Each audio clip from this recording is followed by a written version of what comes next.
Hello everyone, how are you? I think all are fine. આજનો આપણો lecture alcohol phenol ether માં આગળ વધતા છેલ્લે આપણે આલ્કોહોલ ફિનોલ ઇથર માં જે લેક્ચર જોયો લેક્ચર નંબર આઈ થિંક 6 હતો એની અંદર આપણે ટોપિક છેલ્લે અટકાવેલો હતો આલ્કોહોલની રાસાયણિક પ્રક્રિયામાં આલ્કોહોલમાં OH બંધ તૂટે છે પ્રક્રિયાઓ કે જેમાં OH બંધ તૂટે છે એમાં આલ્કોહોલ ફિનોલ સંયોજનોની એસિડિકતા એમાં ધાતુઓ સાથે પ્રક્રિયા થઈ હતી આલ્કોહોલ અને ફિનોલ બંનેની બરાબર સોડિયમ ધાતુ સાથે આલ્કોહોલ ફિનોલ બંને આપે આલ્કોહોલ પ્રબળ બેઝ NaOH સાથે પ્રક્રિયા નથી આપતો ફિનોલ NaOH સાથે આપે આ ઉપરાંત ફિનોલ બીજા કોની સાથે નથી આપતો એ પણ આપણે પ્રક્રિયા કરીશું પ્રક્રિયાની વાત કરીશું બરાબર છે તો સેકન્ડ પોઈન્ટ આપણો આલ્કોહોલ સંયોજનોની એસિડિકતા આ આલ્કોહોલ ફિનોલની એસિડિકતા પહેલા હું તમને NCERT ટેક્સ્ટ બુકમાં જે આપેલો છે એ મુજબ સમજાવી દઉં પછી એસિડિક સ્ટ્રેન્થ નો અલગથી એની અંદર જે ફેક્ટર ઇફેક્ટ કરે છે અને પછી એક્સ્ટ્રા લેક્ચર તમને નીટના પોઈન્ટ ઓફ વ્યૂ મોકલીશ અને એની PDF પણ તેમાંથી અભ્યાસ કરીશું તો આલ્કોહોલ સંયોજનોની એસિડિકતા તો આલ્કોહોલ સંયોજનોનો એસિડિક સ્વભાવ શેને કારણે છે તો આલ્કોહોલ સંયોજનોનો એસિડિક સ્વભાવ OH બંધની ધ્રુવીયતાને કારણે હોય પોલારિટી ઓફ OH બોન્ડ બરાબર છે ધ્રુવીયતાને કારણે H+ થી મુક્ત કરે કારણ ઇલેક્ટ્રોન દાતા સમૂહ ઓક્સિજન પરમાણુ પર ઇલેક્ટ્રોન ઘનતામાં વધારો કરે આની સાથે ઇલેક્ટ્રોન દાતા સમૂહ જોડાયેલા હોય methyl ethyl propyl isopropyl tertiary butyl એ O તરફ ઇલેક્ટ્રોન યુગ્મ આ રીતે ધકે આ બરાબર અહીંથી આ યુગ્મના તરફ એટલે અહીંયા ઓક્સિજન પરનો ઇલેક્ટ્રોન ચાર્જ ઘટે એટલે આ બંને ધ્રુવીયતા ઘટે બરાબર દાતા સમૂહ જોડાય એટલે પ્લસ I અસર આલ્કોહોલની એસિડિક પ્રબળતામાં ઘટાડો કરે બંને વચ્ચેનો સંબંધ વ્યસ્ત હોય plus I inversely proportional to acidic strength of alcohol આલ્કોહોલની એસિડિક પ્રબળતાના વ્યસ્ત સંબંધ પ્લસ I સાથેનો તેથી OH બંધની ધ્રુવીયતા ઘટે જે એસિડિક પ્રબળતા ઘટાડે એટલે દાતા સમૂહ જોડાય એમ એસિડિક પ્રબળતા ઘટે અને આકર્ષક સમૂહ જોડાય એમ એસિડિક પ્રબળતા વધે શા માટે એવું થાય તો દાતા સમૂહ આ રીતે ઇલેક્ટ્રોન યુગ્મ આ O તરફ ધકેલે એટલે O ઉપર આંશિક ઋણ ચાર્જ હોય ને એ ઘટતો રહે આંશિક ઋણ ચાર્જ ઘટતો જાય એટલે OH બંધમાં ધ્રુવીયતા ઘટતી જાય કારણ કે OH બંધનું યુગ્મ O તરફ આકર્ષવાનું વલણ ઘટે પોલારિટી ઘટે એટલે અહીંયા પ્રાથમિક આલ્કોહોલ એસિડિક પ્રબળતાનો ઘટતો ક્રમ આપણે દર્શાવેલો છે પ્રાથમિક આલ્કોહોલ એક દાતા સમૂહ બરાબર અહીંયા દ્વિતીયક આલ્કોહોલ તો કાર્બન સાથે બે દાતા સમૂહ જોડાયેલા હોય તૃતીયક આલ્કોહોલ તો ત્રણ દાતા સમૂહ જોડાયેલા હોય તો આ દાતા સમૂહ એસિડિક પ્રબળતામાં ઘટાડો બીજી રીતે સમજવું હોય તો સમજી શકાય આમાંથી H+ મુક્ત થાય એટલે O- બને તો કેનો સંયુગ્મી બેઝ મોર સ્ટેબલ હોય તો દાતા સમૂહ તમને ખબર હોય તો ઓક્સિજન ઉપર ઋણ ભાર વધારે એટલે એનો સંયુગ્મી બેઝની સ્થાયીતા ઘટે એટલે પ્રક્રિયા પુરોગામી ઓછી થાય બરાબર છે દાતા સમૂહ એસિડિક પ્રબળતામાં ઘટાડો કરે એક મિથેનોલ જ પાણી કરતા થોડો વધુ એસિડિક છે બાકીના બધા જ આલ્કોહોલની એસિડિકતા પાણી કરતા ઓછી છે આલ્કોહોલ સંયોજનો પાણીની સરખામણીમાં નિર્બળ એસિડ છે H2O ની સરખામણીમાં નિર્બળ એસિડ આ બાબતને આ નીચેની પ્રક્રિયા દ્વારા સમજાવી શકાય આ પ્રક્રિયા દ્વારા આપણે સમજાવી શકીએ અહીંયા આલ્કોક્સાઇડ આયન H2O માંથી H+ મેળવે છે એટલે અહીંયા આલ્કોહોલ ROH બને છે પ્લસ OH- હાઇડ્રોક્સાઇડ આયન તો આ RO- નો આ સંયુગ્મી એસિડ કહેવાય અને આ H2O નો આ સંયુગ્મ બેઝ કહેવાય બરાબર છે જે H+ જેને મેળવો સામેની બાજુ જે બન્યું એનો સંયુગ્મ એસિડ કહેવાય અને જેનામાંથી પ્રોટોન ઓછો થયો અને જે સ્પીસીસ બની સંયુગ્મ બેઝ કહેવાય. આ પ્રક્રિયા પુરોગામી તરફ જ થાય છે, થતી થાય છે. એનો અર્થ એવો થાય કે આ દિશામાં જવાનું વલણ વધારે છે, તો આ દિશામાં જવાનું વલણ વધારે, એનો અર્થ એવો થાય આની H+ મેળવવાની વૃત્તિ વધારે, તો આ પ્રોટોન મેળવવાની એની વૃત્તિ વધારે, એટલે એમ કહેવાય કે હાઇડ્રોક્સાઇડ કરતા આલ્કોક્સાઇડ વધુ બેઝિક હોય. આ પ્રક્રિયા દર્શાવે છે કે આલ્કોહોલ કરતા પાણી સારો પ્રોટોન દાતા છે. બરાબર. આલ્કોક્સાઇડ એ OH- કરતા સારો પ્રોટોન ગ્રાહી છે. RO- પેલા OH- કરતા સારો એવો H+ એક્સેપ્ટર કહેવાય, પ્રોટોન ગ્રાહી. અને આ પ્રક્રિયાની દિશા પુરોગામી પેલી તરફ જ જવાનું વલણ વધારે છે, એના ઉપર સમજાવી શકાય. જે સૂચવે છે કે RO- વધુ સારો બેઝ છે અને આલ્કોક્સાઇડ સોડિયમ ઇથોક્સાઇડ કે NaOH કરતા પણ વધુ પ્રબળ બેઝ છે. સોડિયમ હાઇડ્રોક્સાઇડ કે પોટેશિયમ હાઇડ્રોક્સાઇડ કરતા પણ વધુ પ્રબળ બેઝ છે. વધુ પ્રબળ બેઝ છે.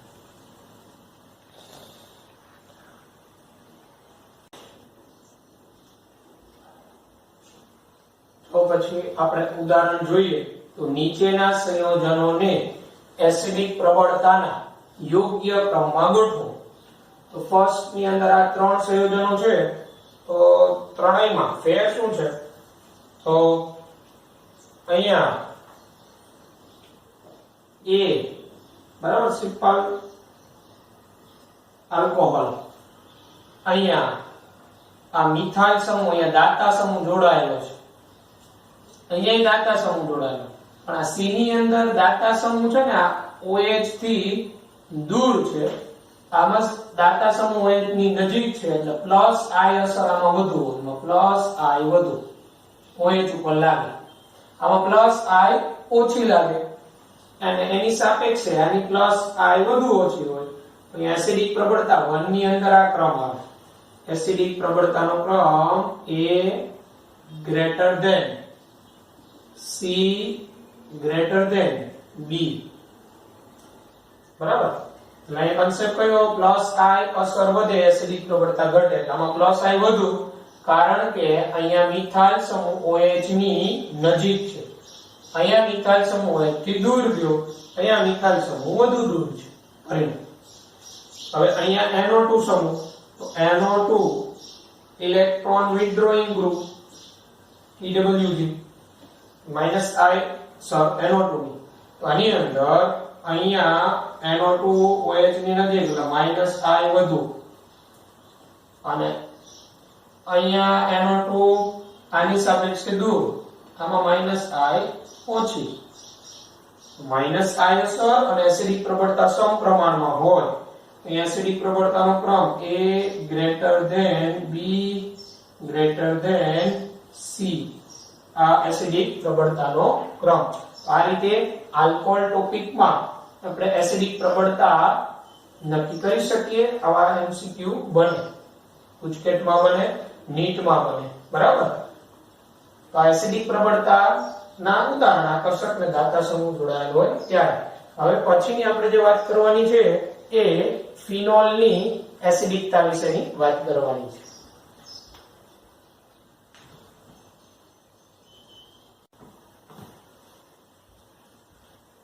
હવે જો ફિનોલ સંયોજનોની એસિડિકતા ટેક્સ્ટબુક મુજબ જોઈ લઈએ. પેલા ફિનોલ સંયોજનોની એસિડિકતા. તો ફિનોલ સંયોજન એસિડિક છે એવું કઈ રીતે ખબર પડે? તો આપણે આગળ પ્રક્રિયા જોઈ ગયા. ફિનોલની સક્રિય ધાતુ સાથેની પ્રક્રિયા, ફિનોલની સક્રિય ધાતુ સાથેની અને પ્રબળ બેઝ NaOH સાથેની પ્રક્રિયા. તો ફિનોલની ધાતુઓ સોડિયમ, મેગ્નેશિયમ, એલ્યુમિનિયમ અને NaOH સાથેની પ્રક્રિયાઓ તેનો એસિડિક સ્વભાવ સૂચવે છે.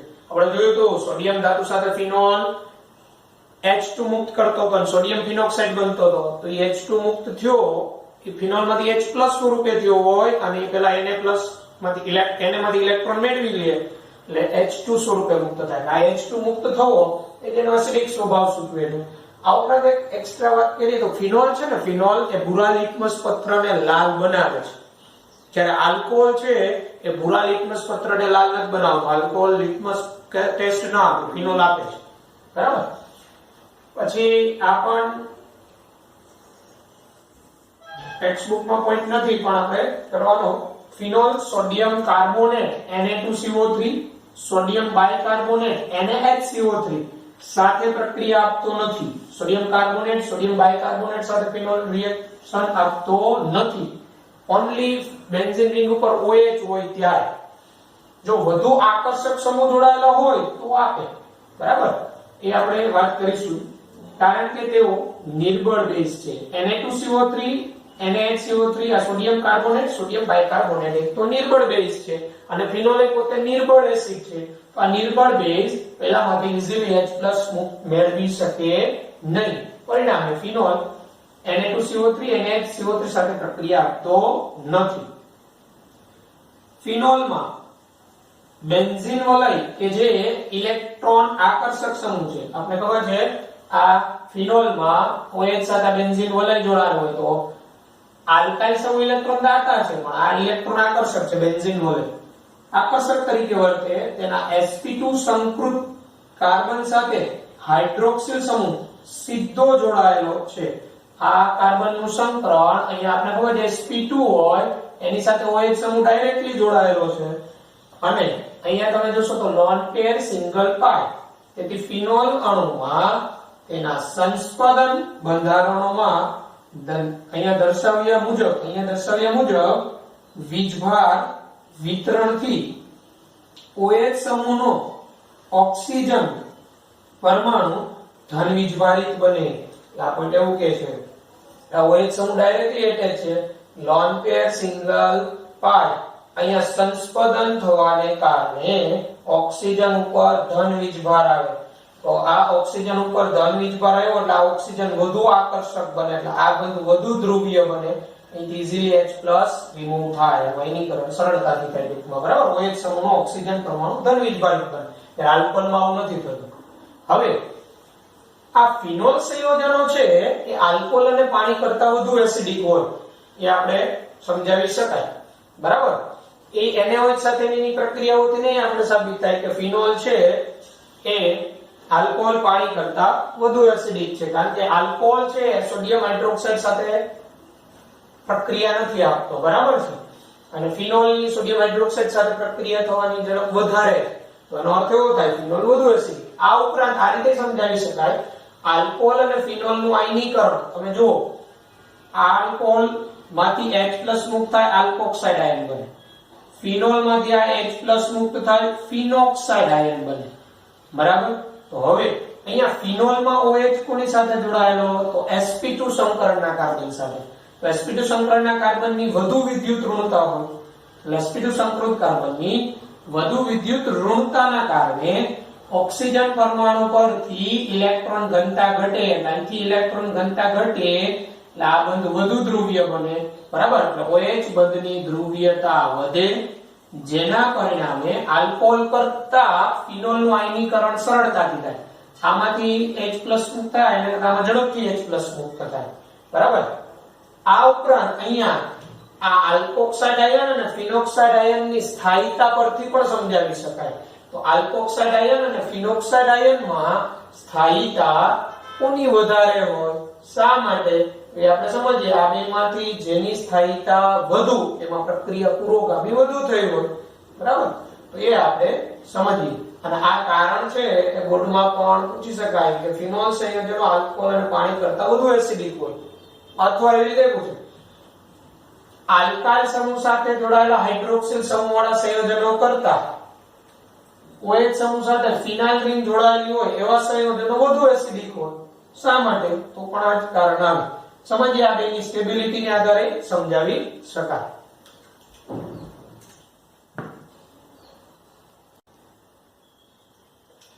જો તો આપણે આલ્કોક્સાઇડ આયન અને ફિનોક્સાઇડ આયનમાં સ્ટેબિલિટીની વાત કરવાની છે.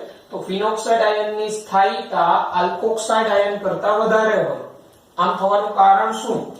તો આલ્કોક્સાઇડ આયનમાં ઋણ વીજભાર આલ્કોક્સાઇડ આયનમાં ઋણ વીજભાર ઓક્સિજન પરમાણુ પર સ્થાનીકૃત હોય, આ ઓક્સિજન ઉપર નેગેટિવ ચાર્જ એમ જ રહે, વિસ્થાનીકૃત ન હોય એટલે પોતે સ્થાન ન બદલે, રેઝોનન્સ ન થાય છે, બરાબર. જ્યારે ફિનોક્સાઇડ આયનમાં ઋણ વીજભાર વિસ્થાનીકૃત હોય, ફિનોક્સાઇડ આયનમાં આ નેગેટિવ ચાર્જ વિસ્થાનીકૃત હોય, કારણ કે અહીંયા લોન પેર સિંગલ પાય એટલે રેઝોનન્સ થી રિંગમાં નેગેટિવ ચાર્જ પ્રસરે, બરાબર. આ ઋણ વીજભારનું વિસ્થાનીકૃત ફિનોક્સાઇડ આયનને વધુ સ્થાયી બનાવે. એટલે આ નેગેટિવ ચાર્જ જેમ વિસ્થાનીકૃત હોય, પોતાનું સ્થાન બદલે, એમ ફિનોક્સાઇડ આયનની સ્થાયીતા વધે. અને ફિનોક્સાઇડ જેમ બનતો વધુ સ્થાયી હોય એમ આ OH નું આયનીકરણ ઈઝીલી થાય. એટલે આલ્કોહોલમાં OH નું આયનીકરણ થાય એટલે ફિનોલમાં ઈઝીલી થાય, કારણ કે બનતો ફિનોક્સાઇડ આ આલ્કોક્સાઇડ કરતા મોર સ્ટેબલ હોય, કારણ કે રેઝોનન્સ સંસ્પંદનને કારણે. આ રીતે આપણે શીખી ગયા કે 11મા ધોરણમાં રેઝોનન્સ. અહીંથી આ યુગ્મ અહીંયા આવે તો આ ઇલેક્ટ્રોન યુગ્મ અહીંયા જશે, તો અહીંયા ઓક્સિજન ઉપર પોઝિટિવ ચાર્જ અને કાર્બન ઉપર નેગેટિવ ચાર્જ. એવી જ રીતે આ યુગ્મ અહીંયા જશે, બરાબર. અહીંથી આ યુગ્મ અહીંયા આવે પાઈ બંધ, તો આ યુગ્મ અહીંયા જાય નેગેટિવ. આમ તમે 1 થી આ 5 બંધારણ જોઈ શકો છો કે જેમાં ઓક્સિજન ઉપર નેગેટિવ ચાર્જ રહેતો નથી, વિસ્થાનીકૃત થઈ ગયો. આ નેગેટિવ ચાર્જ વિસ્થાનીકૃત થવાને કારણે, અને અહીંયા સુધી પોઝિટિવ ચાર્જ નહીં આવે, ઇટ્સ મિસ્ટેક, કારણ કે ઓક્સિજનની સંયોજકતા 6, 2 બનતો છે ને 4 ટપકા હોય તો 4 ડોટ છે એટલે ત્યાં નહીં આવે. એટલે આ રીતે નેગેટિવ ચાર્જ વિસ્થાનીકૃત થવાને કારણે ફિનોક્સાઇડ આયન મોર સ્ટેબલ. આમ આલ્કોહોલ કરતા ફિનોલ વધુ એસિડિક હોય, કારણ કે એમાં પુરોગામી પ્રક્રિયા વધુ થાય, એના જલીય દ્રાવણમાં H+ વધુ હોય, બરાબર. હવે આપણે વાત કરવાની છે કે ફિનોલમાં ઇલેક્ટ્રોન આકર્ષક સમૂહ જોડાય અને ઇલેક્ટ્રોન દાતા સમૂહ જોડાય તો ત્યારે એસિડિક પ્રબળતામાં શું ફેરફાર થાય? આકર્ષક જોડાય અને દાતા, ત્યારે એસિડિક પ્રબળતામાં શું ફેરફાર થાય તે આપણે વાત કરીએ.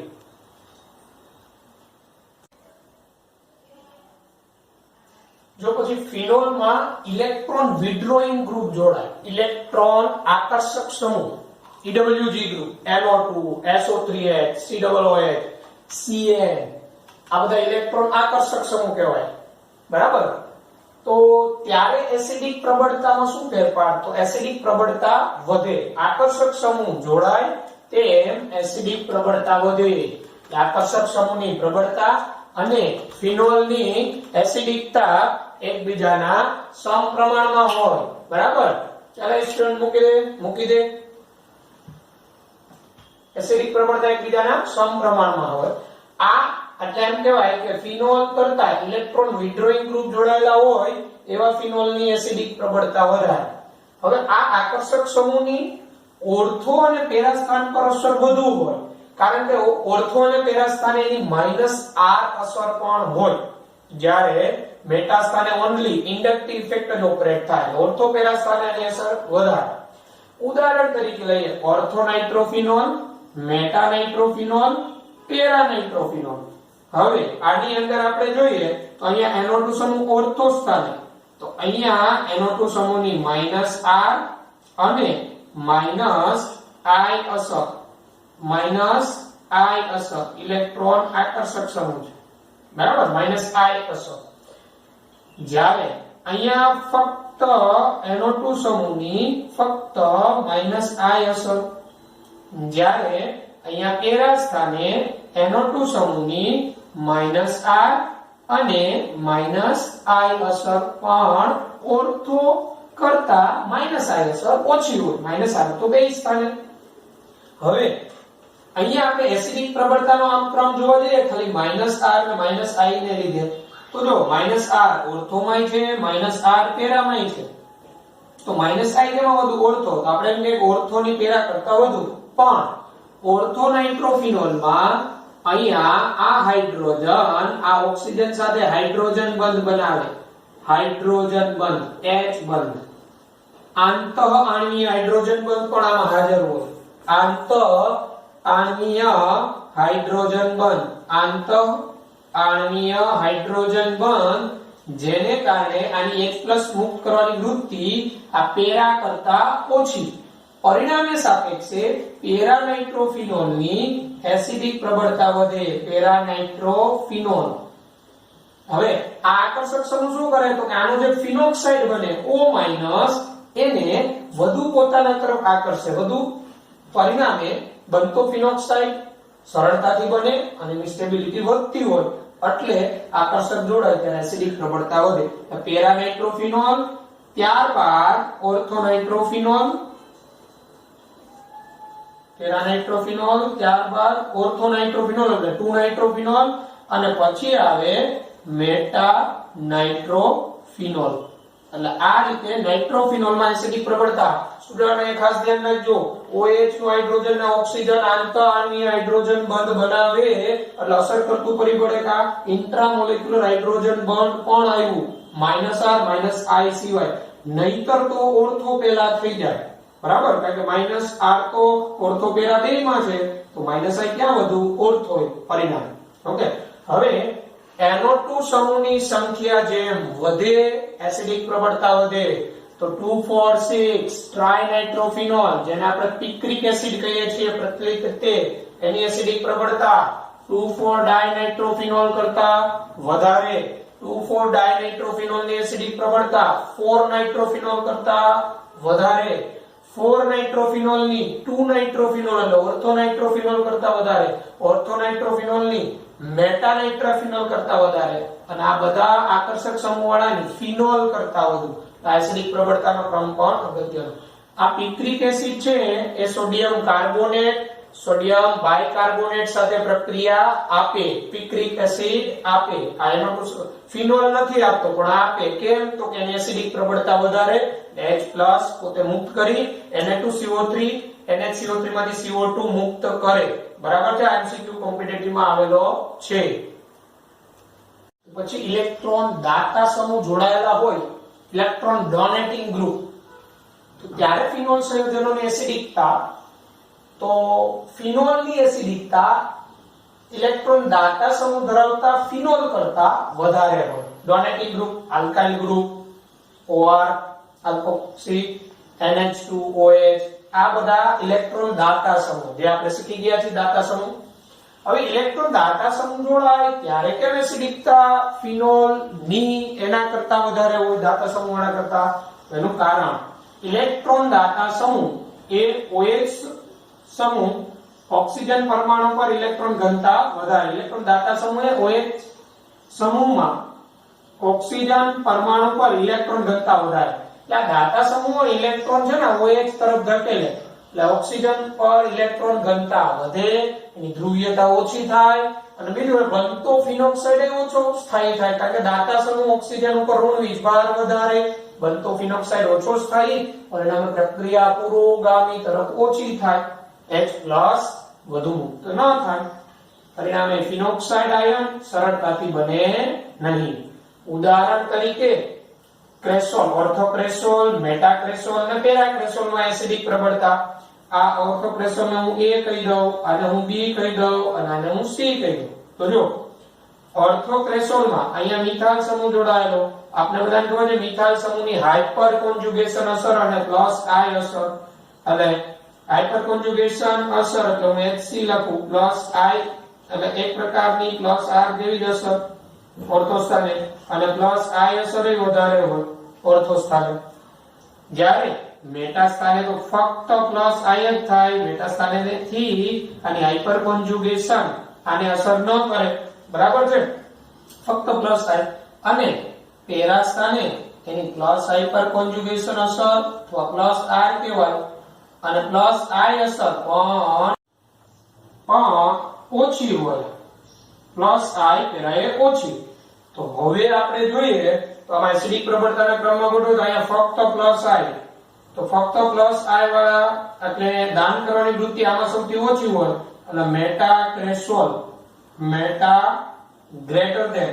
હવે પેરા એ હાઇપર કોન્જુગેશન, ઓર્થો એ હાઇપર કોન્જુગેશન, એ તો બેમાં સરખું. અહીંયા +I વધુ ઓર્થો, જ્યારે અહીંયા +I ઓછી, તો પછી પેરાક્રેસોલ આવે. અને પછી ઓર્થોક્રેસોલ આવે. આ એસિડિક પ્રબળતાનો ક્રમ meta greater than para greater than ortho, અથવા એસિડિક પ્રબળતાનો કહેવાય B greater than C greater than એ.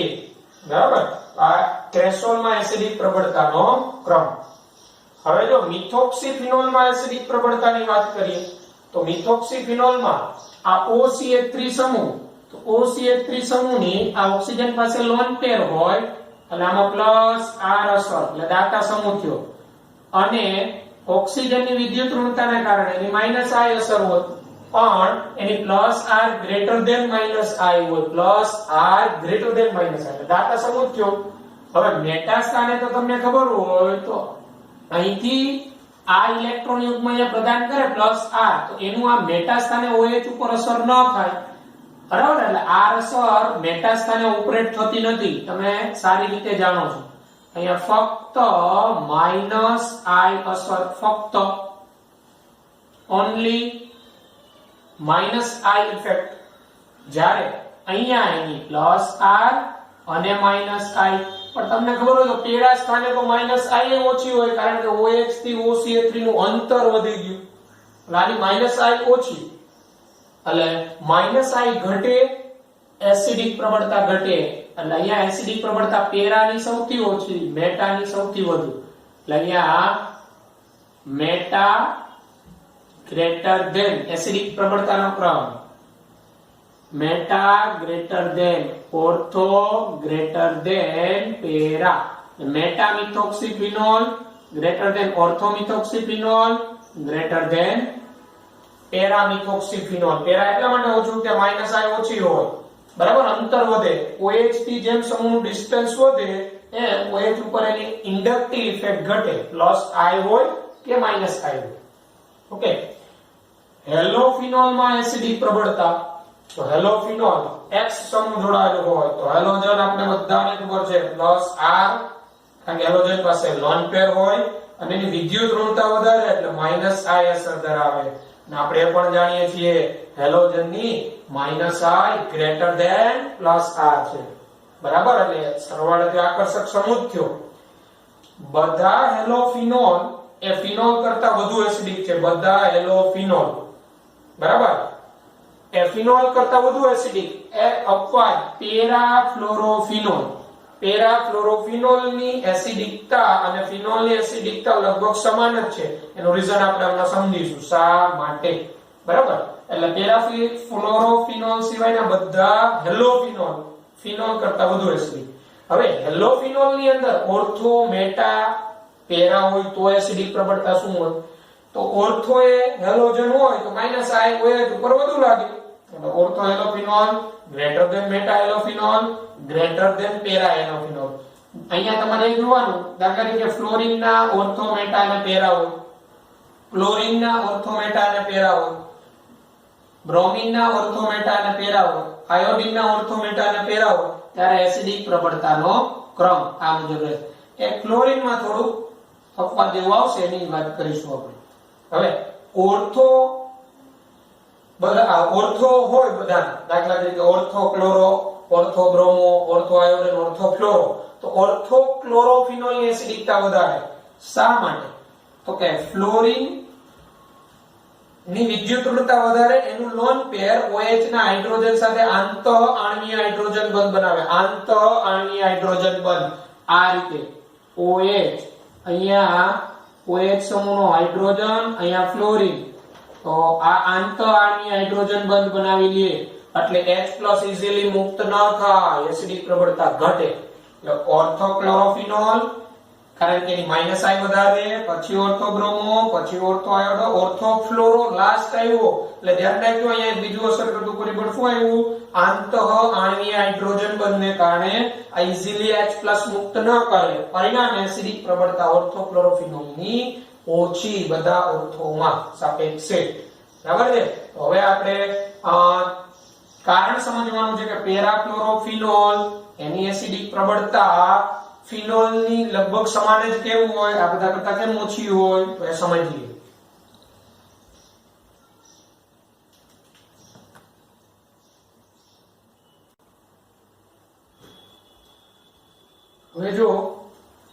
પેરા ફ્લોરોફિનોલ અને ફિનોલની એસિડિકતા કેમ સમાન હોય? એનું રીઝન આપણે ભણી ગયા હતા, બેક બોન્ડિંગ કન્સેપ્ટ ભણી ગયા હતા કેમિકલ બોન્ડિંગમાં. તો જો પેરા ફ્લોરોફિનોલ હોય ને એમાં ફ્લોરિન નો આલોન 2p કક્ષકમાં હોય, 2p ફ્લોરિનની 2p માં હોય. હવે આ 2p અને આ કાર્બનની 2p, તો 2p 2p સમાન કદની કક્ષકો, સમિશ્રણ વધુ થાય એટલે આનું પ્લસ r હોય ને વધુ હોય. ફ્લોરિનની plus r chlorine, bromine, iodine કરતા વધુ હોય એટલે આની પ્લસ r વધુ, આની માઈનસ i એ વધુ હોય. પણ આની પ્લસ r આ 2p 2p ને કારણે વધે એટલે plus r almost minus i ને સમતોલિત કરી દે. Plus r equal to minus i જેવું થઈ જાય. પરિણામે પછી તો એ ફિનોલ જેવું જ બિહેવિયર કરવાનો, એટલે એસિડિકતા ફિનોલ જેવી હોય. એનું કારણ છે અહીંયા સમાન કદની કક્ષકો વચ્ચે ઇલેક્ટ્રોન ટ્રાન્સફર થાય, સમિશ્રણ, બરાબર, એના કારણે, બરાબર, એટલે 2p 2p ને કારણે એટલે સમાન કદની કક્ષકો વચ્ચે સમિશ્રણ એટલે બેક બોન્ડિંગ વધુ થાય. બેક બોન્ડિંગ વધી જાય 2p 2p વચ્ચે, બરાબર. હવે અહીંયા એક બીજો કન્સેપ્ટ કે તમને એમસીક્યુ સોલ્વ કરતા સમય કે pk આવતા હોય. ખરેખર કોઈ પણ એસિડિક પ્રબળતા પ્રાયોગિક રીતે આ k ના મૂલ્ય પરથી જ મળેલી હોય અને પછી આપણે બધી વાત વિચારતા હોય કે આ k કેમ આનો વધુ હશે, શું હશે. તો પહેલા તો k કોને કહેવાય તમને માહિતી આપી દો. આ ચેપ્ટરમાં કે તમે લખવાનું નથી. જો ફિનોલ પાણીમાં ઉમેરો, ફિનોક્સાઇડ H3O+ બને. હવે k ને ડિસોસિએશન કોન્સ્ટન્ટ કહેવાય, વિયોજન અચળાંક. A ફોર એસિડ, એસિડ નો વિયોજન અચળાંક, પણ નિર્બળ એસિડ નો. કારણ કે નિર્બળ એસિડ હોય ને એમાં જ સંતુલન સ્થપાતું હોય, પ્રબળમાં ન થાય. પ્રબળ એસિડમાં તો સંપૂર્ણ આયનીકરણ થાય, એક જ દિશામાં પ્રક્રિયા થાય. પણ નિર્બળ એસિડ હોય તો એમાં આ રીતે આ H+ મુક્ત થયો, એ ફિનોક્સાઇડ આ બેનો ફિનોલમાંથી આ પ્રક્રિયા પ્રતિવર્તી છે. તો મારે આનો Ka ગણવો હોય તો હું કઈ રીતે ગણી શકું? તો Ka એટલે કઈ નથી, આ બેની સાંદ્રતાનો ગુણાકાર છેદમાં આ બેની સાંદ્રતા. પણ પાણીની સાંદ્રતા તો લગભગ અચળ જ રહે, 55.55 મોલર છે, એટલે એટલો બધો ફેર ન થાય. તો એને અચળ લઈ લઈએ તો આનું Ka નું સૂત્ર શું થાય? પહેલા તો સંતુલન અચળાંકનું સૂત્ર મૂકું. સંતુલન અચળાંક કોને કહેવાય? K ઇક્વિલિબ્રિયમ, કોઈનો સંતુલન અચળાંક. તો K equilibrium is equal to આ ફિનોક્સાઇડ આયનની એટલે નિપજ તરફ હોય એ આયનની સાંદ્રતા, કોઈ પણનો સંતુલન અચળાંક આ રીતે લખાય, આ બેની સાંદ્રતાનો ગુણાકાર છેદમાં આ બેની સાંદ્રતા. એટલે અહીંયા ફિનોલ અને H2O ની સાંદ્રતા. પણ પાણીની સાંદ્રતા અચળ, એનો સમાવેશ અહીં અચળાંકમાં થઈ જાય એટલે નવો અચળાંક આપણે મૂકીએ Ka આ ફિનોક્સાઇડ આયનની સાંદ્રતા ઇન્ટુ H3O+ ની સાંદ્રતા ડિવાઇડેડ બાય ફિનોલ ની સાંદ્રતા C6H5OH ની સાંદ્રતા. આ જે તેનો KHO. તો અહીંયા K ઉપરથી જોઈ શકાય, જો ફિનોક્સાઇડ આયનની સાંદ્રતા વધે તો K વધે, એટલે આ ફિનોક્સાઇડ ની સાંદ્રતા વધે તો K વધે, અને K વધો એનો અર્થ એવો થાય કે પુરોગામી પ્રક્રિયા વધુ થાય, દ્રાવણમાં H3O+ વધ્યો, એસિડિક પ્રબળતા વધે. એટલે Ka directly proportional two acidic strength. એટલે Ka એસિડિક પ્રબળતાના સમપ્રમાણમાં, K વધે એસિડિક પ્રબળતા વધે. જ્યારે pK કોને કહેવાય? તો pK is equal to negative logarithm of K minus log K ને pK કહેવાય, બરાબર. તો pK અને એસિડિક પ્રબળતા વચ્ચેનો સંબંધ વ્યસ્ત હોય. તો pK કોઈનો વધે દ્રાવણનો તો એસિડિક પ્રબળતા ઘટે. એટલે તમને એવા MCQ આપ્યા કે K ના મૂલ્ય આપી દીધા હોય અને કે એસિડિક પ્રબળતાના ક્રમમાં ગોઠવો તો K જેનો વધુ એની એસિડિક પ્રબળતા વધુ, K જેનો ઓછો એની એસિડિક પ્રબળતા ઓછી. pK ના મૂલ્ય આપેલા હોય અને એસિડિક પ્રબળતાના ક્રમમાં ગોઠવો એવું કે તો pK જેનો વધુ એની એસિડિક પ્રબળતા વધુ. આ ઉપરાંત તમને હમણાં મેં પેલા પ્રશ્ન સોલ્વ કરાવ્યા ઓર્થોક્રેસોલ, મેટાક્રેસોલ, પેરાક્રેસોલ, એમાં તમને એમ કે pK ના ક્રમમાં ગોઠવો, pK ના મૂલ્યના. કઈ નથી કરવાનું, તમારે એને એસિડિક પ્રબળતાનો ક્રમ ગોઠવી દેવાનો. જેની એસિડિક પ્રબળતા વધુ એનો pKa ઓછો. બરાબર, એસિડિક પ્રબળતા અને pKa વ્યસ્ત. એટલે આપણે ઘણી વખત બંધારણ આપી દીધા હોય કરતા વધુ ને એમાં pKa Ka ના ક્રમમાં ગોઠવો તો મૂલ્ય કોઈને યાદ રાખવાના નથી હોતા, પણ એસિડિક પ્રબળતા બેઝિક પ્રબળતાના ક્રમમાં તમને ગોઠવતા આવડે તો તમે એના pKa Ka ના ક્રમમાં ગોઠવી શકો. આ કોન્સેપ્ટને અત્યારે એટલા માટે કરાયો કે સંતુલન ચેપ્ટરમાં આવશે, જે આપણે હજી સંતુલનની અંદર બાકી, પણ હવે ખાલી Ka કોને કહેવાય એ તમને આવડવું જોઈએ. Ka એટલે નિપજ તરફના જે હોય સ્પીસીસ એની સાંદ્રતાનો ગુણાકાર છેદમાં પ્રક્રિયા. H2O ની સાંદ્રતા અચળ રહેતી હોય જેનો સમાવેશ અચળાંક તરીકે થાય. બરાબર છે. આ રીતે Ka pKa ના મૂલ્ય આપેલા હોય એસિડિક પ્રબળતાના ક્રમમાં ગોઠવતા આપને આવડવા જોઈએ. બરાબર છે. તો આ ઉપરાંત એસિડિક પ્રબળતા ઉપર તો અસર કરતા ટોટલ 8 પરિબળો છે. આ 8 પરિબળો સમજાવતું એક લિટરેચર એ તમને હું મોકલીશ અને એનો વિડિયો પણ આ લેક્ચર પછીનો વિડિયો જે હશે એ જોજો. એસિડિક પ્રબળતા, ટોટલી એસિડિક પ્રબળતા આપણા સિલેબસ, બરાબર, એ તમારે ખાસ જોવાની અને તૈયાર કરી નાખવાની. એમાં અન્ય ફેક્ટર અસર કરતા હોય. બરાબર છે. આ રીતે